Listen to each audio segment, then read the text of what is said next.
I will be forever the myth. You're the king of kings, There's always a pecking order. The little packers never mess with the big packers. So I'm a rooster, and he's a chicken, so to speak.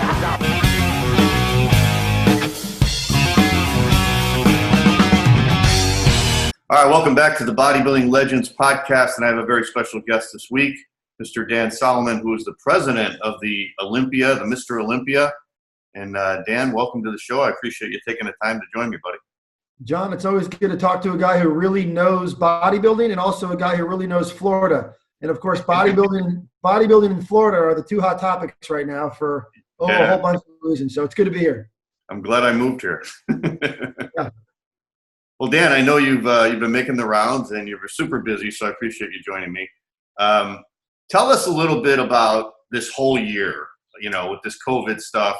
I'm sure you started planning the Olympia at the beginning of the year or probably after last year, and you did a fantastic job last year, especially with Sean Roden not being able to show up. So that was your first time. You did a fantastic job with it, but take me through this year, like what you went through with COVID thing happening, and then, I'm sure it was a roller coaster ride through this whole year. Yeah, last year sure does seem like a long time ago, doesn't it? Yeah, it sure does. It's, we came off of last year's event. We felt pretty good. We were able to pack the Orleans Arena, and in spite of a whole lot of indications that might not go that way. So we felt really good about the work of our team and of the fitness industry sort of rallying around the event. Kind of reminded us of how resilient the bodybuilding world is and how loyal the fans are to the Olympia as an event. So that felt pretty good. And then we came off of that event, and a few short months after, the Olympia, along with Muscle and Fitness, was acquired by Jake Wood. Right. And that created a pretty significant shift in a positive way, but nonetheless kind of reshaped how we do business. And our entire structure was changed. We went from being owned by a large corporation, American Media, to suddenly found ourselves in the hands of a whole different type of an ownership. One that I think has really lent positively to the brand, and the fans I think have really will really benefit, as will the athletes, from Jake's leadership, ownership, and guidance. But what that forced us to do is kind of retool the entire model of how we do things. And then just a few weeks after the transaction completed, we learned of the word COVID-19. Mm-hmm. And that then kind of set a whole nother set of circumstances in place that forced us to have to evaluate every part of the event, specifically when we were going to hold it. And of course, everyone knows the Olympia is held every year in September. Mm-hmm. And so we had to move the event from September to as late in the year as possible so we could give ourselves as much time to be able to still hold it in the calendar year 2020. We thought that was important because of what it represents for the sport and kind of crowning our champion every year. But we also wanted to give ourselves as much time as possible to have a chance to pull it off, knowing that we would need the extra few months to kind of move beyond COVID. So we moved it from September to December. And in doing so, we were able to take it from the former home at the Orleans Hotel to a beautiful new spot, the Planet Hollywood, right in the center of the Las Vegas Strip. Right. And we were real excited about what we were about to produce and present at that property. But then in recent weeks, the script flipped once again when we learned that the state of Nevada, the city of Las Vegas, and the hotel itself were met with some really extreme limitations that were actually going to put the event in doubt. And best case scenario, you're going to be able to have a few hundred people attend the event, which, John, I know you've been to the Olympia many times, and you know all too well that a few hundred people is pretty much the same as zero when it comes to the Olympia. Yeah. And we have thousands and thousands of commitments. So that became a real difficult pill to swallow. But we also had to monitor and respect the safety protocol as well. We didn't want to be reckless and irresponsible about that. So that's kind of where we are right now, where we decided to go from that property to Central Florida, the Orange County Convention Center right in the heart of Orlando, minutes from all sorts of vacation attractions and theme parks and all sorts of stuff. And it has turned out to be what we think is going to be a great home for the event. It's going to allow us to put on exactly the kind of Olympia experience that we had hoped to in a smaller way. This isn't going to look and feel like the Olympias that everyone is used to, where 45,000 people flock to a city. It's not going to be like that, of course, this year. Yeah. We're not going to have a full-blown expo, so there'll be a lot of differences. But the event itself, we're just real proud that we're able to honor our commitments to our VIPs and ticket holders and the friends and family of the competitors. And of course, John, you know all too well, this year's Olympia is epic. We have a lineup, one of the best lineups we've had in decades. We have an athlete trying to achieve the all-time record, which is something that we're real excited to see how that plays out. And we just felt like we wanted to make sure those athletes were able to stand on a stage in front of an audience that could really complement the overall experience. So Orlando, here we come. We'll be there in a few weeks. Yeah, I think it's amazing what you guys pulled off. Just, with only less than a month ago, it was just amazing how Jake Wood and you and the whole team was able to change venues with such little time. I mean, it's unbelievable. Yeah, it's funny because when I first called up Jake about this idea, and it was becoming more and more obvious that the situation in Vegas was becoming very dire, I called up Jake, and the first part of the conversation, we focused on the fact that, wow, we're only 5 weeks away from the event, an event that we normally spend 7 months producing. Right. How is it even possible to pull this off? So we kind of focused on the fact that there's only 5 weeks. Are we crazy to even consider this? And then we kind of shifted to another mode where we said, you know what?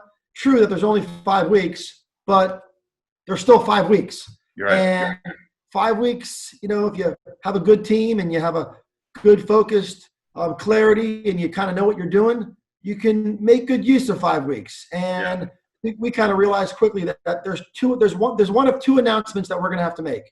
We're either going to announce to a whole bunch of people that think they're coming to the Olympia that they have to stay home and can't come. That's one announcement. But the other announcement is going to be, you know what, guys, pardon the inconvenience, but you're going to just have to change your flights and go to another city. And we thought that was a much more desirable conversation to have with the fans, to tell them to go somewhere else as opposed to not go anywhere at all. Yeah. Yeah, well, you mentioned history too, Dan, and I mean, you're a big sports fan, so I'm sure, you saw that they had the World Series this year. They had the NBA championships. We're going to have a Super Bowl next year. So why, with bodybuilding, why stop the Super Bowl of bodybuilding? Wouldn't it have been terrible to have that blip on the list of all the Mr. Olympias and you have 220, oh, we didn't have it. I mean, that would have been inconceivable, right? In the long run. We thought about that. These other sports, major sports, had their world championships in their respective league. We felt like it was important for us to have ours. So the thing is, the Olympia is not just another event. It represents a ton to the industry, to the history of the sport, to the commerce of what we do, to sponsors and exhibitors. So we had to figure out a sort of a fine line to be able to do this in a responsible way, but also to be able to honor that continuity and that tradition. And I think we found that sweet spot. And I think everybody who goes is going to see that we're doing it the right way, and we're taking cautions, but we're also allowing the event to proceed. And we think we're going to have ourselves a pretty exciting situation, just given all the variables. And it's also kind of a coming together of the industry. Let's face it. This year has been hard. Yeah. A lot of people in all aspects of life have had really big challenges, and personally, professionally, financially, in many, many ways. And to be able to provide an opportunity like this, look, not everybody has to go. If you don't feel comfortable going, don't come. Everybody has their own unique risk profiles and their own unique circumstances, and we respect that. We're also doing a big pay-per-view production. We respect those who don't want to attend, who don't feel like it's suitable for them to attend. So we're really trying to create circumstances that sort of fit with everybody's unique situations. And we're all going to be coming together in December for Olympia weekend. So tell us a little bit about the event, Dan. It's going to be at the Orlando Convention Center, right? So sort of set it up for us where it's going to be. It's actually called the Orange County Convention Center, which the key to being able to put on an event right now is space. Square footage is the key. The more open space you have, the more of a pathway you have to provide a prudent, socially responsible model for the event. And it's hard to find open space, but that's what the Orange County Convention Center gives to us. It gives us the opportunity to have the requisite square footage to put on the kind of event that we can have some, baseline attendance, I guess you could say. It's a beautiful convention center. One of the nicest convention centers I've ever walked into. It's spectacular. I'm sure a lot of you all by now have seen the images. It's also attached by a little bridge, a little walkway area to the Hyatt Regency Orlando, which is a real resort style hotel with, waterfalls and rivers in the back by the pool. And it's a beautiful spot. About 5 minutes from SeaWorld and a few minutes from the airport and a few minutes from area theme parks for those people who want to go to the Olympia and then stay on and kind of do a holiday week in Orlando. But either way, it's a great venue for all parts for our amateur Olympia, which we're going to be holding. The amateur Olympia that would have been in Vegas is now going to be in Orlando. We're still planning to have our press conference and our Meet the Olympians. So the event is going to go down in much the same way as our events have gone on in the past. The big difference is going to be we're not going to have a big convention hall style expo because we can't do that this year for a variety of obvious reasons. But we're having a smaller, we're calling it a fan pavilion that we built. And it's going to have, our merchandising and some select sponsors and exhibitors. And it'll kind of be the central hub or the central artery of the weekend. And that'll be inside the Convention Center's West Hall. So everything is conveniently, you don't even have to rent a car to come to this event. Everything is just right there. You go from the hotel to the Convention Center. Everything is in various parts of the Convention Center. Even if you're a VIP, the banquet is back at the hotel. So everything is neatly tucked together. And I think it's going to be a whole lot easier for fans to attend this year's Olympia than probably any Olympia we've ever had because it's all kind of right there together. Yeah, that's awesome. And I looked at the website right before we started this interview, and you've got the room reservations on there. You can make your room reservations right from the website, right? Yeah, so we have a room block at the Hyatt Regency Orlando discounted for those who want to come. And if you go to the website, you'll find a link there in the travel section at MrOlympia.com. Right. You can get your room, and tickets will actually go on sale beginning Monday. So we took us a little while to get that put together because we had to kind of revamp our whole seating map. Sure, yeah. Get everything worked out and uploaded. So we're about a day or so away from going live with that. There's going to be a very limited number of tickets though, because we don't have the capacity like we normally would. So if I'm not mistaken, the number of tickets that are going to be available to the general public after we've already filled our VIP obligations and our sponsor commitments and, the other things that we have to do, it's not a significant number. So if you are interested in going, when you do see the announcement that the tickets are on sale, don't wait because they might sell out in a day or two because there's not a significant number of tickets. So if you want to kind of witness this thing firsthand and be among the few that are in the building to actually see it, don't just assume that the tickets are going to last long because they probably won't. Yeah. And tell me a little bit about the pay-per-view, Dan. How's that going to work? Because I know you guys are putting a lot into that this year for those that aren't or don't want to risk coming out, because of the COVID thing. Yeah, so Jake really took a big interest in the pay-per-view, and that was really great for all of us, and I think the fans will enjoy it. So there's a few different ways you can experience the pay-per-view. One is what we call the premium package, which is the package that allows you to watch not only the Friday and Saturday evening finals, the same thing that you used to be able to see on a webcast, right? But we're also going to carry that into the morning prejudging. So if you purchase that package for $49.95, you'll be able to do that and watch those events live. From anywhere in the world, from most places in the world that are compliant with being able to watch U.S. streaming videos. Right. Beyond that, we have an amateur Olympia package, which is separate for those who want to just experience the amateur Olympia. Maybe you have a friend or a family member who's competing in that show. Mm-hmm. That event has turned out to be a pretty great event. It's open to all NPC members, and it's a pro qualifier. So it's a really exciting event, and for athletes to get a chance to compete as part of the whole Olympia experience. So that will be, and we'll have a separate package for that. And then we're doing something also, which is kind of cool. It's called an Olympia. It's called the Fan Channel, which costs nothing. And this channel is what we're going to do. And we're going to use that to stream the live coverage of the press conference of the Meet the Olympians. We're even going to have live coverage of our fan pavilion and the things that are going on around there. So that's another kind of a great way to sort of get a taste of what's going on around the Olympia. And once again, that's never been done before. So there's the pay-per-view is a pretty big commitment this year. And I think you'll see improvements in overall quality. And I saw Sean Ray on MD the other day, and he made a good point. He was like, with the cost of the pay-per-view, if you were going to Vegas or even to Orlando or whatever, but let's say it was in Vegas, if you were going there and you got off the plane and you bought a couple snacks and you took the Uber to the hotel, that's $60 right there. So you can watch the whole, pay-per-view this whole weekend, that whole Olympia weekend, just from a really minimal cost. Yeah, the other part about it is it's funny because the fact that Jake has made a commitment to continue forward with the event and also give away prize money that's larger than any bodybuilding or fitness event that's ever been held. And I mean that sincerely. We're giving away over $1.5 million this year. That's more money than has ever been given at a bodybuilding or fitness contest in the history of the world. Wow. Amazing. And that's happening in a year where there's significantly less opportunity to sell tickets and sponsorship, exhibitors. Yet I mentioned because I know there will be people who have gotten used to watching the webcast for free, but the pay-per-view is what's enabling on some level us to be able to put on the event. Mm-hmm. It's allowing the reward the prize that we want to be able to award.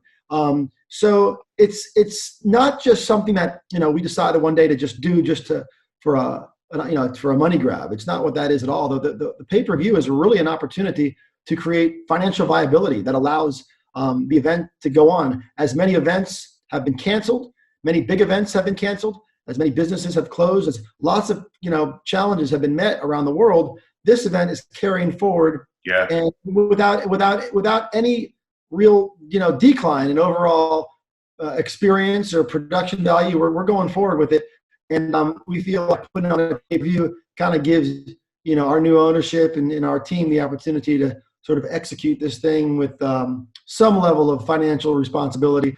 Yeah, absolutely. Yeah, I think if you're a fan of the sport, you really have to support it and just at least buy the pay-per-view if you're not going to make it out there. For sure. And like you said, $49.95. I mean, you're right. That's a cab ride from the airport to the to your hotel. I think Sean probably nailed it perfectly. So it's a good value for sure. Hey Dan, when was your first Mr. Olympia? What was the first one you ever saw? The first one I attended was 1998. Ronnie's first one.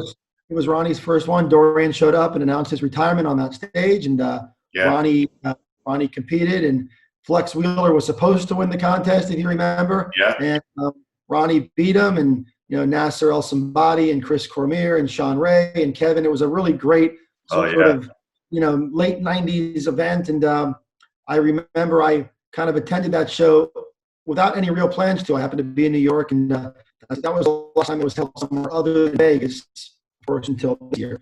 But it was a real unexpected sensory for me. I'm there in the building, and I've always been a casual fan of bodybuilding.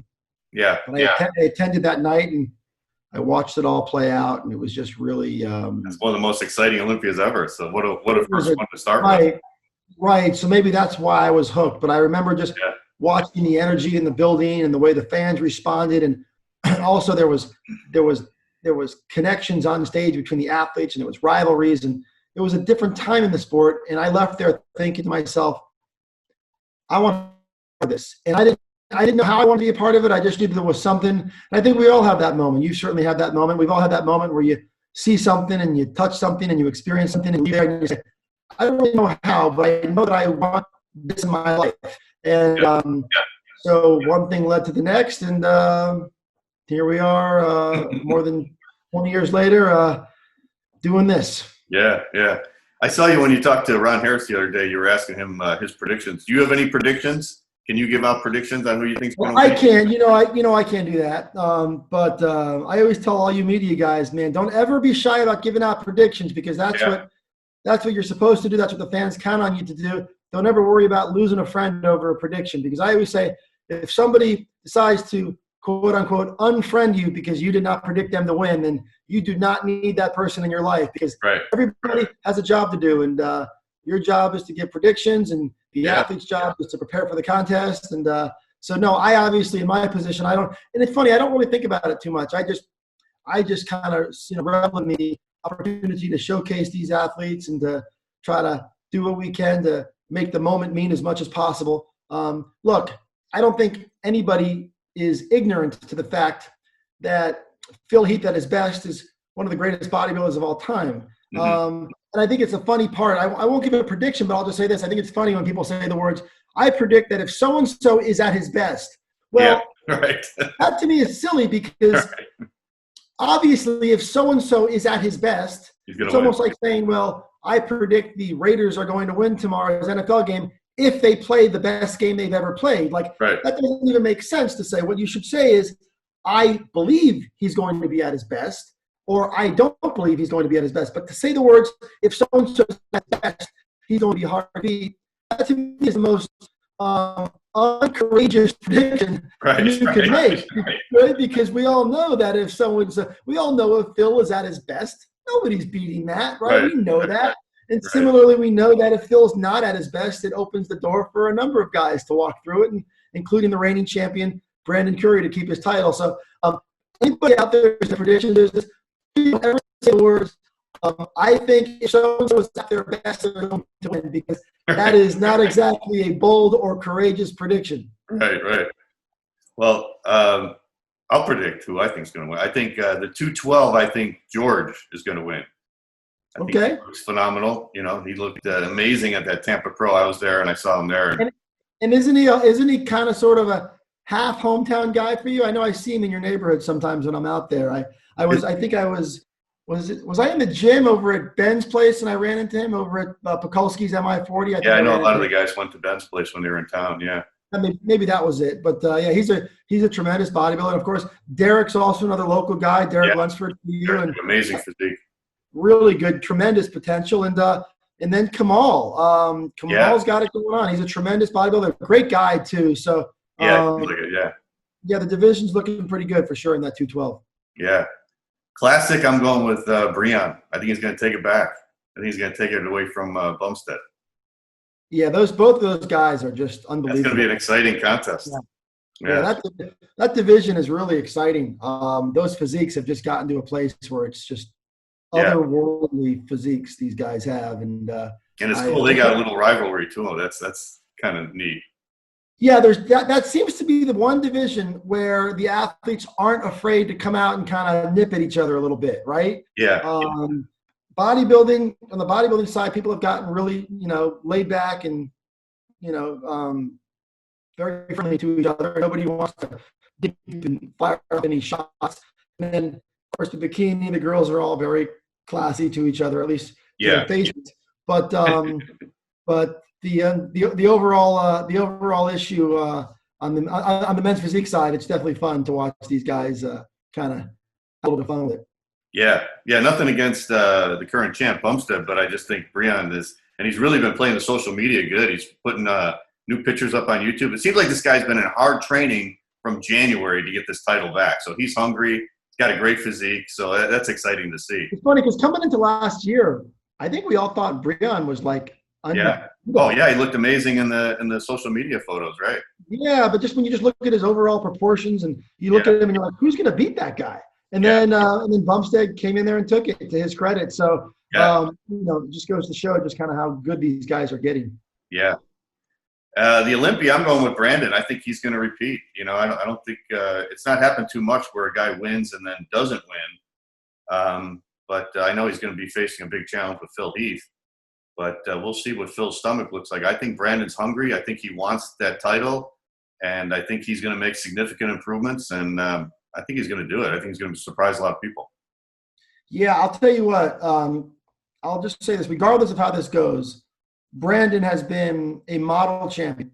Yeah, he has handled his business with complete class.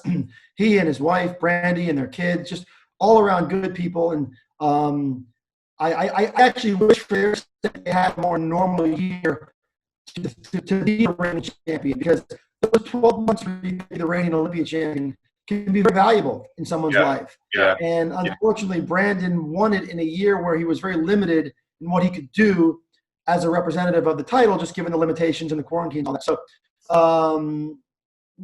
I definitely admire Brandon tremendously, and he's a really just a good guy. He's a hard worker. He's over there in Kuwait. You can be sure he does not want to be known as a one-time champ. He really is committed to showing everybody that what they saw last year does not represent the best of him. He's seen people, he's read the post, he's seen all the comments. People have suggested that he's one of the lesser Olympia champions, and he's seen all that stuff. So you can be sure that Brandon has plenty of fuel, as does Phil, as does William Bonac, who almost won the title last year, as does Big Ramy or Hadi Choopan, which, to be honest with you, if I had a scorecard last year, Hadi Choopan would have gotten some first-place votes. That guy was really, really good. So there's a lot there. And then what can't be lost in all of this is the opportunity to see Dexter Jackson compete for the final time. Another great Florida connection. So maybe on some level, having the event in Florida is almost poetic because it definitely there's a lot of storylines in the show that kind of connect back to the state of Florida. So Dexter's final Olympia, that's going to be pretty special for a lot of us who have followed his career. Yeah, that is. And I did a little history, Dan, because this is bodybuilding history. So I looked back and we were talking about how we got 3 Mr. Olympias coming back. Of course, we got Brandon coming back, Dexter, former Mr. Olympia from 2008, and then we got Phil Heath coming back.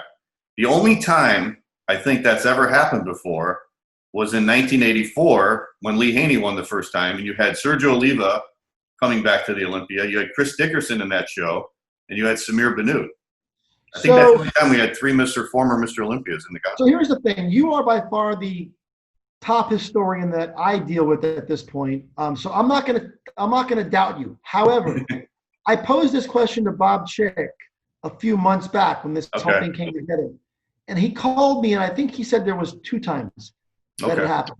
All right. I don't remember what the other one was, but he said that there was 2 instances where 3 men who had won the title had competed on the same stage that same year. I don't remember what the other one was, but you got to call Bob and for him because he said there was another time when it happened. But as long as we're connecting the dots on history, the last time an Olympia was held in Orlando, of course, was 1991, and that was the year Lee Haney won his 8th Sand Trophy. So again, another sort of ironic connection point where now we're back in Orlando 19 years later, and we have Phil Heath going for his 8th Sand Trophy. So plenty of really compelling storyline that we'll be following this year.